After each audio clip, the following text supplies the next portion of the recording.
신약성경 310쪽쯤에 있습니다. 에베소서 1장 3절에서 7절까지의 말씀 한 절 한 절 교독하고 마지막 절은 합독하도록 하겠습니다.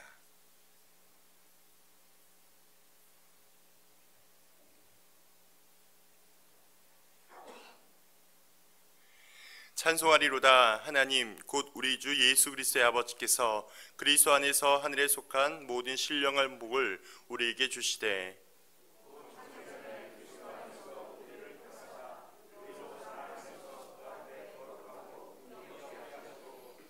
그 기쁘신 뜻대로 우리를 예정하사 예수 그리스도로 말미암아 자기의 아들들이 되게 하셨으니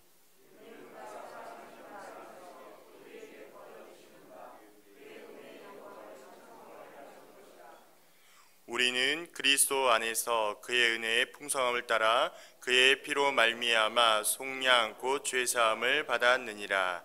아멘. 이 시간에는 창세전 약속된 신령한 복이란 제목으로 서영선 목사님께서 말씀을 전해주시겠습니다.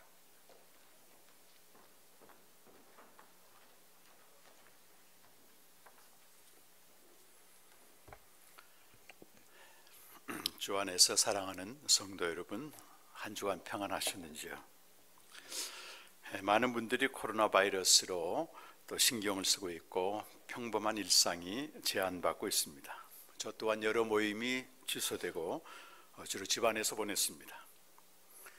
코로나 바이러스가 세상 사람 물론이고 믿는 자의 삶까지 신앙까지 타격을 주고 있습니다.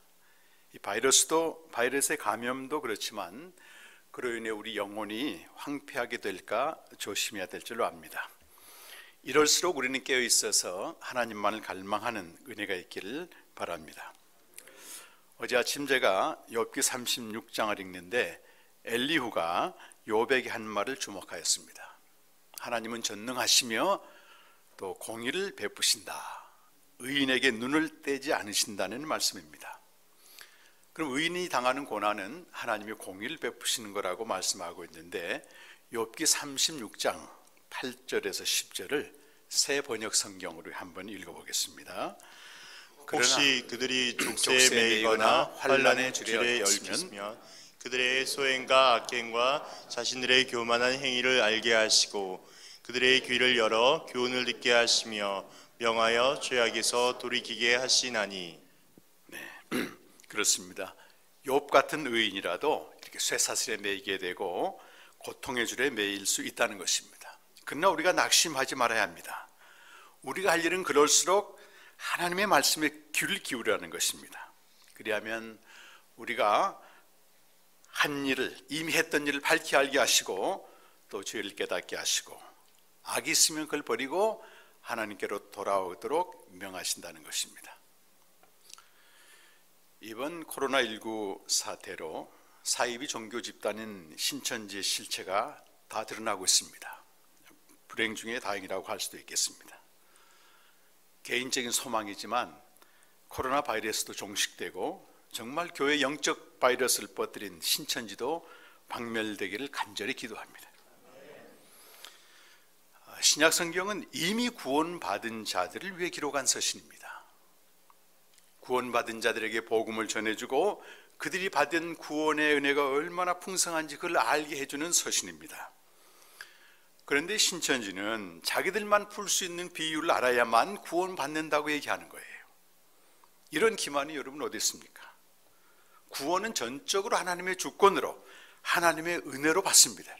뭘 알아야 받는 게 아니고 어디 가야 받는 게 아닙니다. 특정 기관도 심지어 교회도 우리의 구원을 결정하지 못합니다. 중세교회가 그렇게 했지 않습니까?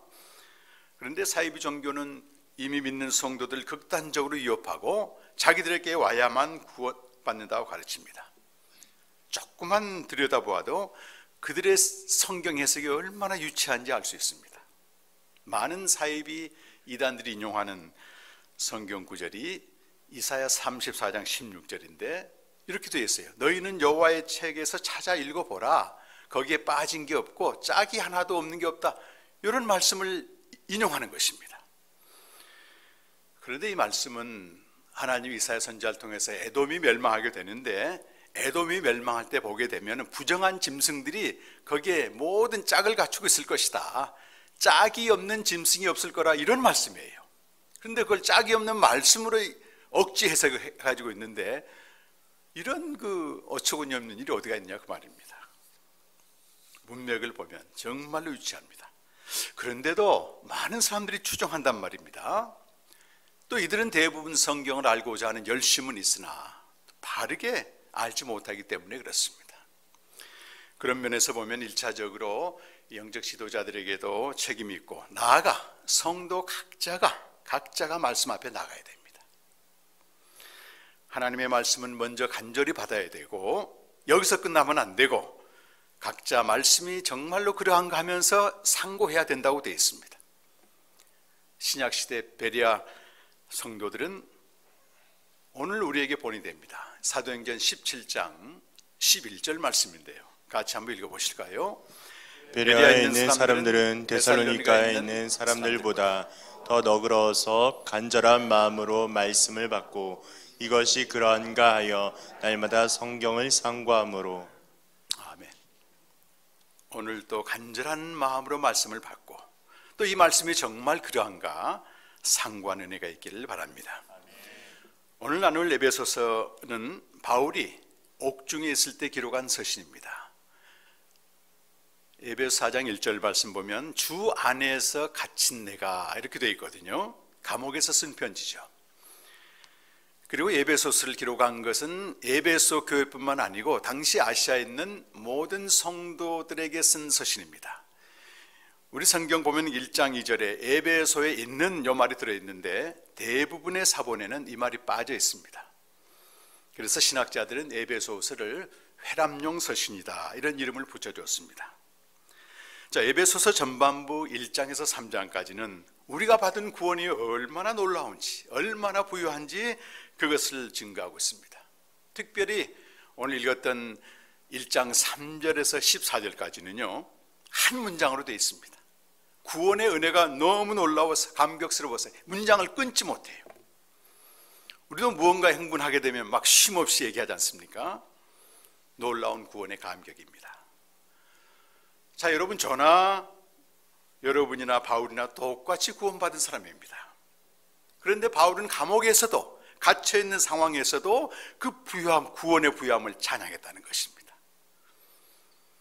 바울이 편지를 옥중에 쓴 것은 우리 역시 그나 우리나 똑같은 신자인데, 어떤 상황에서도 구원의 부유함을 잃지 말라고 하는 그런 격려입니다. 격려. 요즘 우리도 코로나 바리에서 가져온 이 영혼의 황폐함에서 벗어나 구원의 은혜를 누리고 전하기를 간절히 축원합니다. 자, 오늘 말씀 1절에서 3절 말씀을 다시 한번 읽겠습니다. 시작.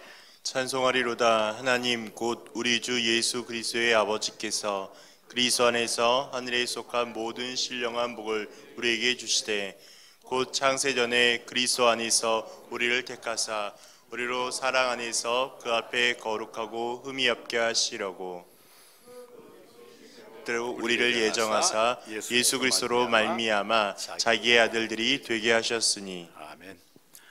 자, 바울은 하나님을 우리 주 예수 그리스도의 아버지라고 부릅니다. 아버지. 예수님은 하나님의 아들이시고 하나님은 그의 아버지가 되십니다.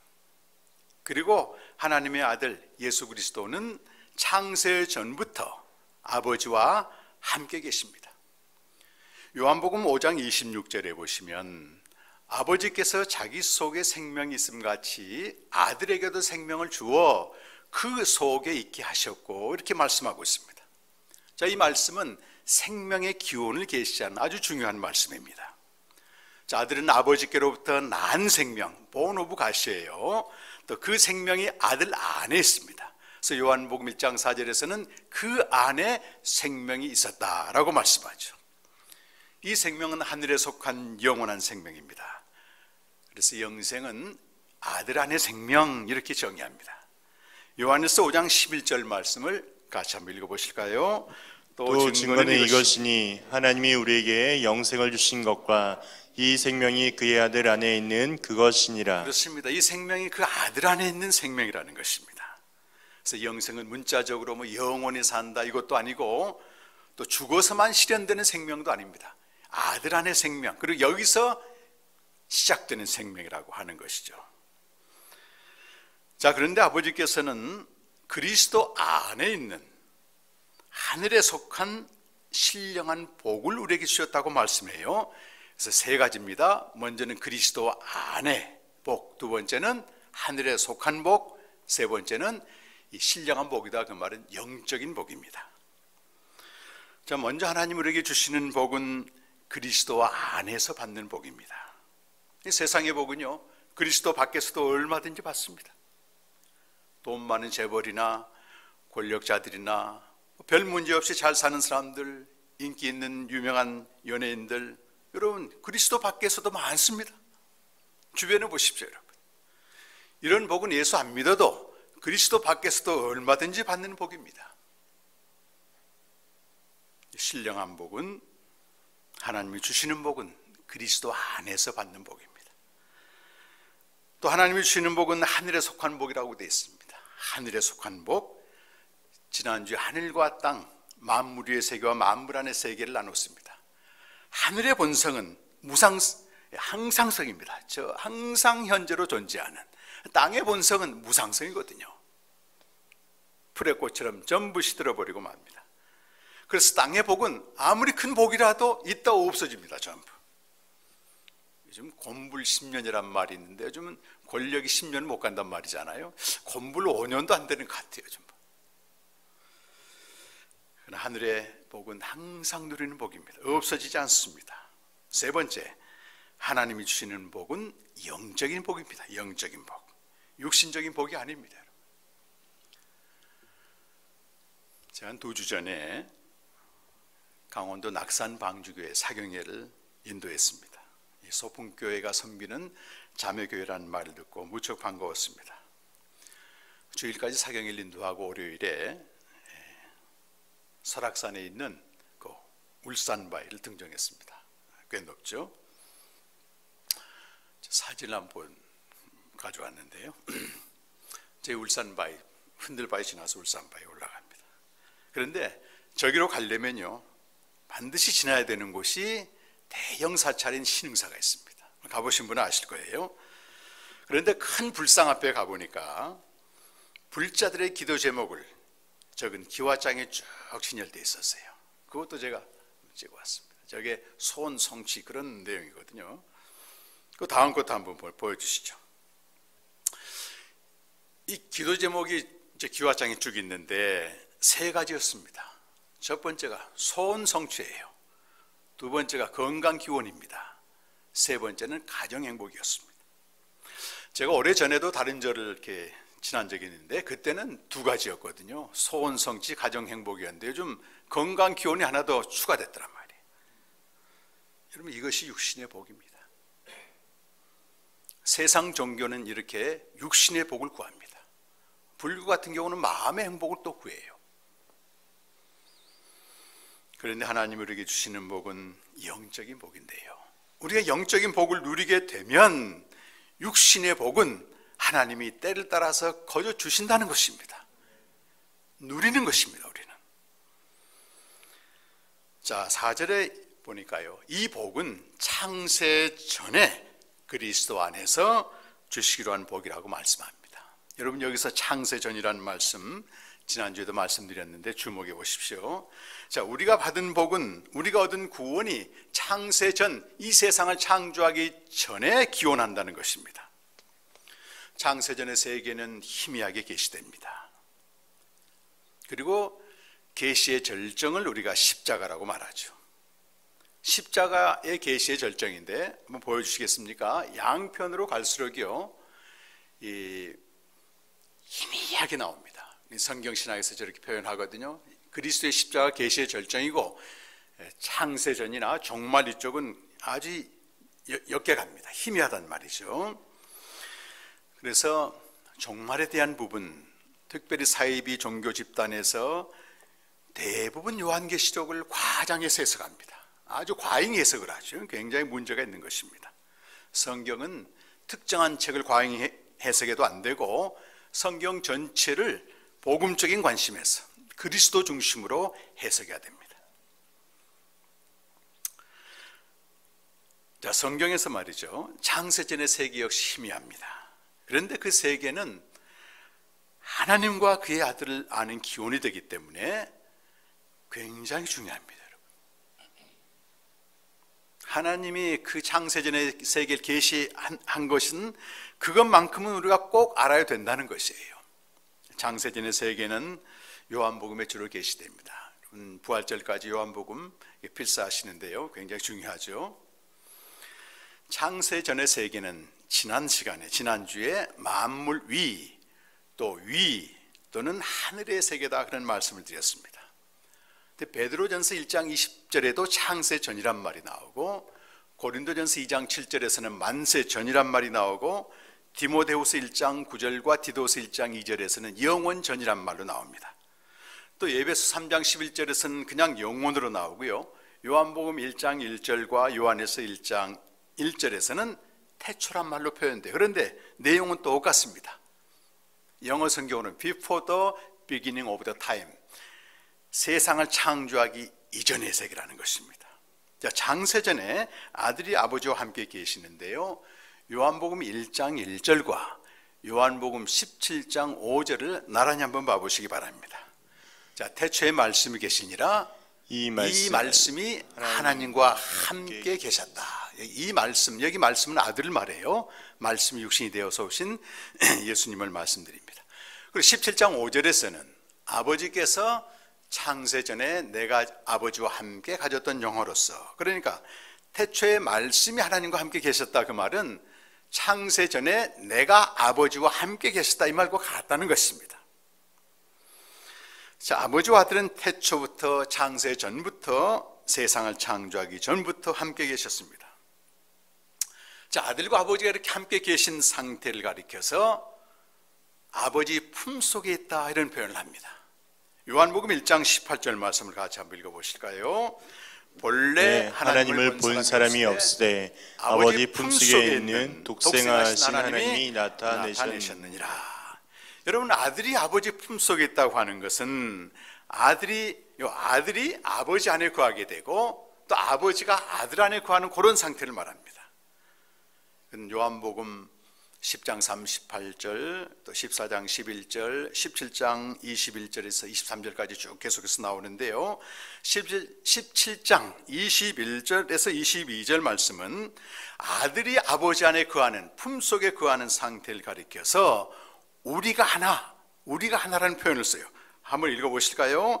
아버지여, 요한복음 17장 22절, 21절, 22절입니다.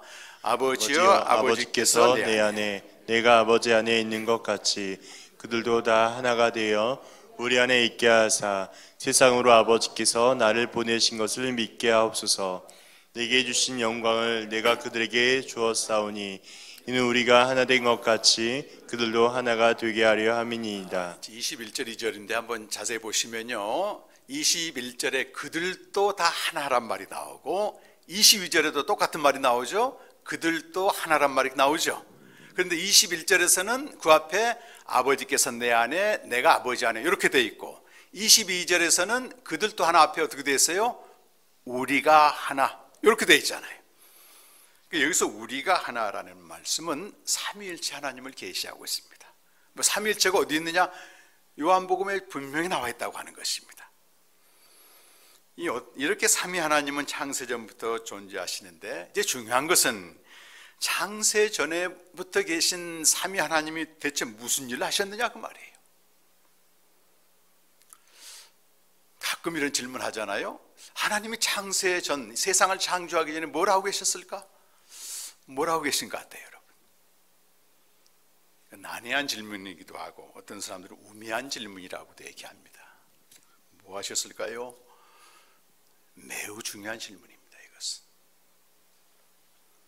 성경은 그것을 분명히 밝히고 있습니다. 하나님은 창세전에 두 가지를 하셨습니다. 첫 번째는 아까 요한복음 5장 26절에 읽은 말씀처럼 아버지가 아들에게 생명을 주셨습니다. 첫 번째는 생명을 아들에게 주신 것, 이거고, 두 번째 중요한 것은 디도서 1장 2절에 보시면 거짓이 없으신 하나님이 영원 전부터 영생, 생명을 주시기로 약속하셨다. 이걸 쉬운 성경으로 한번 읽어보실까요? 디도서 1장 2절입니다. 이 믿음과 지식은 영원한 생명을 바라는 마음에서 생겨난 것입니다. 이 생명은 거짓이 없으신 하나님께서 세상이 시작되기 전부터 약속하신 것입니다. 잘 보세요. 이 생명은 신실하신 하나님이 세상이 시작되기 전, 창세 전부터 약속하셨다. 이 생명이 언제 약속됐다고요? 창세 전에 약속된 생명입니다. 창세 전 하나님은 아들에게 생명을 주셨고 이 생명을 우리에게 주시기로 약속하셨습니다. 창세 전에 하나님 무슨 일 하셨는가? 생명과 약속, 이 두 가지는 진리의 두 축과 같습니다. 두 축입니다. 창세 전에 약속된 이 생명을 얻으면 어떻게 되겠습니까? 오늘 에베소서 1장 5절 말씀을 보게 되면요, 하나님의 아들이 된다, 하나님의 아들들이 된다, 이런 표현이 나온단 말이에요. 요한복음 1장 12절에서는 잘 아시는 말씀이죠. 영접하는 자 곧 그 이름을 믿는 자들에게는 하나님의 자녀가 되는 권세를 주셨다. 아멘. 그러면 생명을 얻는 것과 또 하나님의 아들이 되는 것과 하나님의 자녀가 되는 것은 다 똑같은 말입니다. 그러므로 우리가 받은 영적인 복은 창세전 약속된 신령한 복입니다. 에베소서 3장 11절 말씀은 이렇게 되어 있습니다.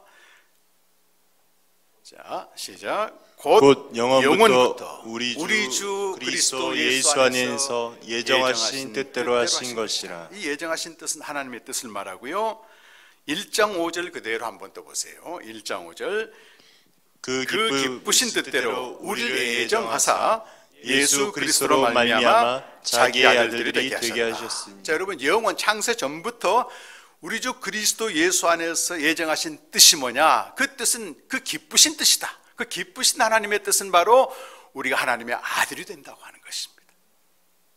엄청난 거죠. 여러분, 하나님의 예정은 인간을 대상으로 그 운명을 결정하는 게 아닙니다, 여러분. 어떤 사람은 구원받기로 작정됐고 어떤 사람은 구원받지 않기로 작정됐다. 이건 아주 극단적으로 잘못된 예정론입니다. 하나님의 예정이란 하나님이 우리 인간을 구원하시는 방식을 정하신 것을 말합니다. 하나님이 예정하신 그 예정은 창세 전에 이미 정해졌다는 것입니다. 두 가지죠. 하나는 우리에게 생명을 주시기로 정한 것이고, 두 번째는 그 생명을 우리에게 주시기 위해서 하나님이 그 아들을 보내시기로 미리 정하셨다. 그건 베드로전서 1장 20절에 나오는데 함께 읽어보시겠습니다. 베드로전서 1장 20절입니다. 그는 창세 전부터 미리 알림 받으시니라. 이 말세에 너희를 위하여 나타내신 바 되었으니. 아멘. 여러분, 하나님은 이 세상을 창조하기 전부터 미리 예정하셨습니다. 미리 계획하셨습니다. 여러분, 토기장이가 그릇을 만들 때 이건 밥그릇이다, 이것은 뭐 물그릇이다, 이거는 뭐 주발이다, 다 미리 정하고 만드시잖아요. 하나님도 이 세상을 만들 때 미리 다 정하고 만드셨습니다. 세상을 창조하신 목적이 뭐겠습니까? 인간을 창조하신 목적이 뭐겠습니까? 여러분, 우리는 우연히 만들어진 존재가 아닙니다. 다시 말해, 개인적으로 묻자면 우리는 우연히 이 세상에 태어난 존재가 아니라는 것입니다. 어떤 경로를 통해서 태어났든지 하나님은 분명한 목적을 가지고 우리 세상에 보내신 것입니다. 어떤 사람 내가 왜 태어났느냐, 내가 누구인가 알기 위해서 30년을 수도한 사람도 있어요. 하나님의 목적은 한 가지입니다, 여러분. 생명을 주시는 것입니다. 그 아들의 생명을 주시는 것이죠. 그래서 전통적으로 신학자들은 창조의 목적은 구원이다, 이 말합니다. 창세 전에, 아직 죄를 짓기 전에 구원이란 말은 무슨 말이겠어요? 창세 전에 약속된 생명을 주시는 게 창조의 목적이라는 것입니다. 이런 목적을 가지고 하나님은 첫사람 아담을 창조하셨습니다. 여러분, 아담은 피조물로서는 완전하지만 아들의 생명으로 태어난 자가 아닙니다. 아들의 생명으로 태어난 자가 아니죠. 아시는 대로 창세기 2장 7절에 땅에 티끌로 그는 메이드 오브 갓, 만들어진 존재입니다.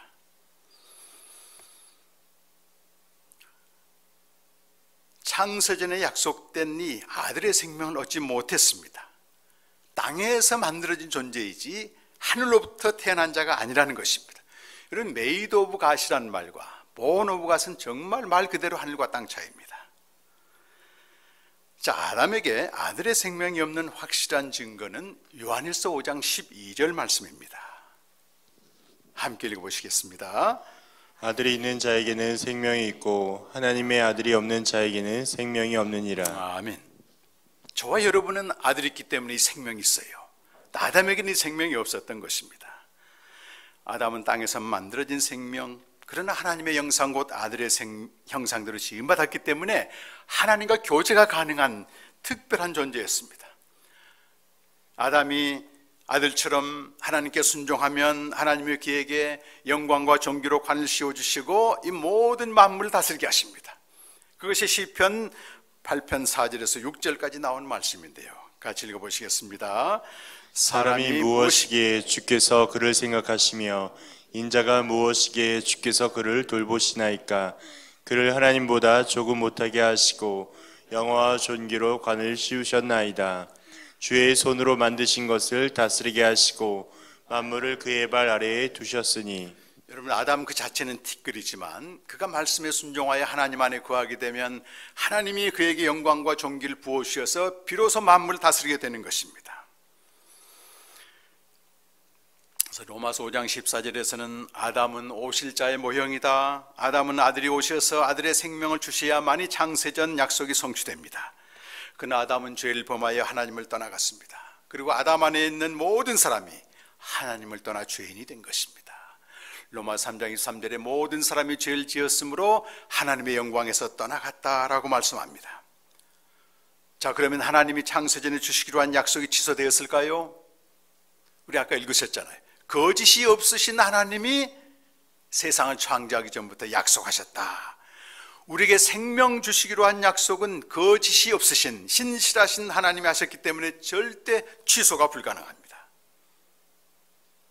그 대신 아담이 죄를 지었고 우리가 죄인이 되었기 때문에 하나님은 아담과 아담 안에 속한 우리의 죄를 해결하셔야 됩니다.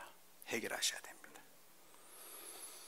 우리에게 하늘에 속한 신령한 복, 창세전에 약속된 이 생명을 주시기 위해서 하나님 편에서는 엄청난 대가를 치르게 되십니다. 그래서 선포된 복음이 여자의 후손과 가죽옷입니다. 창세기 3장 15절과 창세기 3장 21절에서는 하나님의 아들이 오시긴 오시는데 이제 그가 오시면 죽으셔야 된다고 하는 복음이 선포되는 것입니다. 같이 한번 읽어보실까요?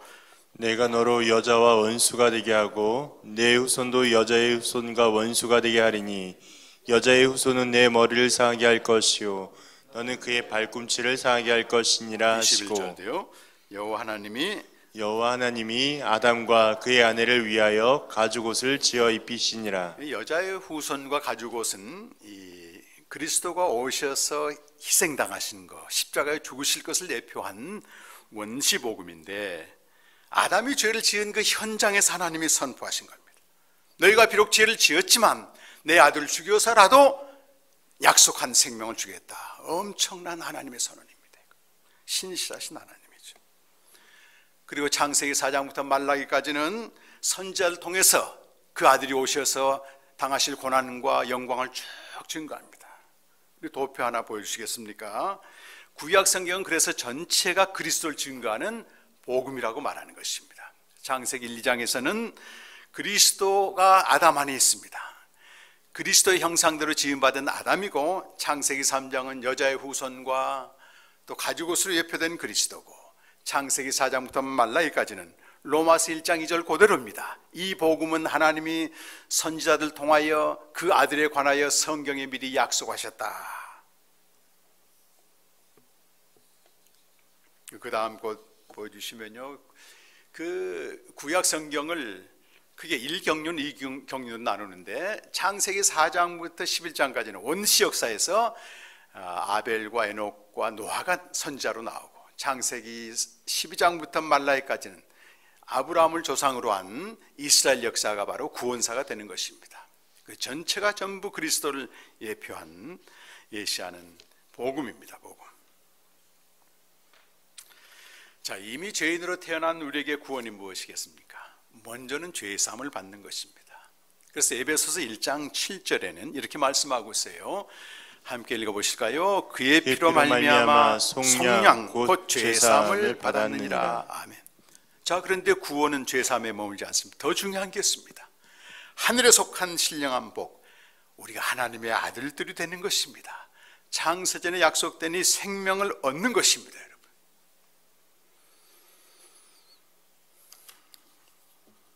우리는 아담처럼 만들어진 존재로 돌아가지 않고 하나님의 아들을 믿는 자마다 영생을 얻기 때문에 창세전부터 함께 하시는 그 아버지와 아들 안에 들어가는 것입니다. 그래서 요한복음 17장 24절에서 예수님 마지막으로 이런 기도하시죠. 아버지여, 내게 주신 자가 나 있는 곳에 나와 함께 있어 아버지께서 창세전부터 내게 주신 그 영광을 저들이 보기를 원하옵나이다. 우리가 구원을 얻게 되면 죄사함을 받을 뿐만 아니고 생명을 얻어서 만물 위에 계신 하나님, 창세전부터 현존하시는 아버지 품에 들어가는 것입니다. 만물 안에 어떠한 상황도 전부 초월하는 것입니다.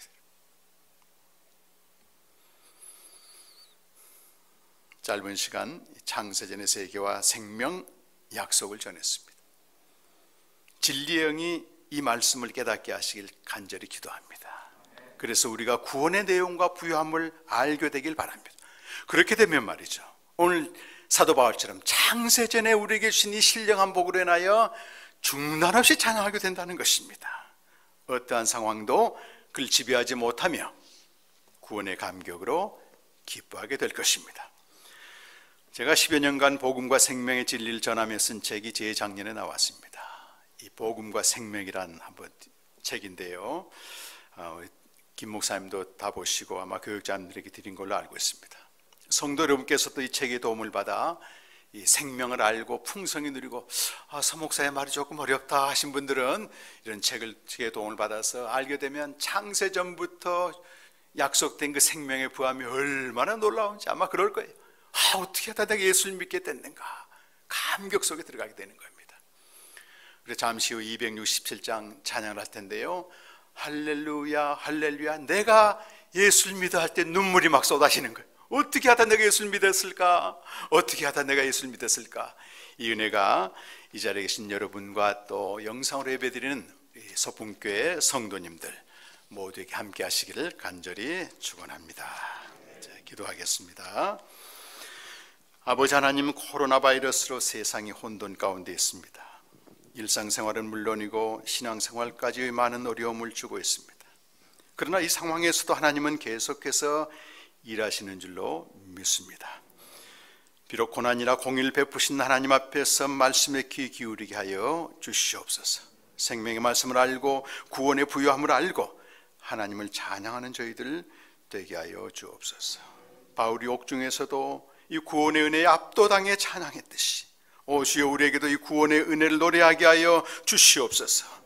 하나님 아버지는 그리스도 안에서 하늘에 속한 신령한 복을 우리에게 주셨습니다. 이 복은 그리스도 밖에서도 받는 세상적인 복, 육적인 복이 아닙니다. 그리스도 안에서 거저 주시는 하나님의 아들들이 되는 복입니다. 약속은 창세전부터 주어졌고 마침내 이루어졌습니다. 아담이 범죄했고 우리도 그 안에 죄인이 되었지만 하나님은 끝까지 아들을 십자가에 죽이시면서까지도 약속을 지키셨습니다. 우리에게 죄 사함과 생명 얻는 구원을 주셨습니다. 아버지 하나님, 날마다 이 죄 사함을 얻고 날마다 생명을 누리게 하여 주시옵소서. 사방으로 갇혀 있으나 바울처럼 구원의 하나님을 찬양하게 하여 주옵소서. 이 한 주간도 이 구원의 부요함을 알고 찬양하는 삶 되게 하셔서 하나님 아버지께 영광이 되게 하여 주시옵소서. 예수님의 이름으로 간절히 기도하옵나이다.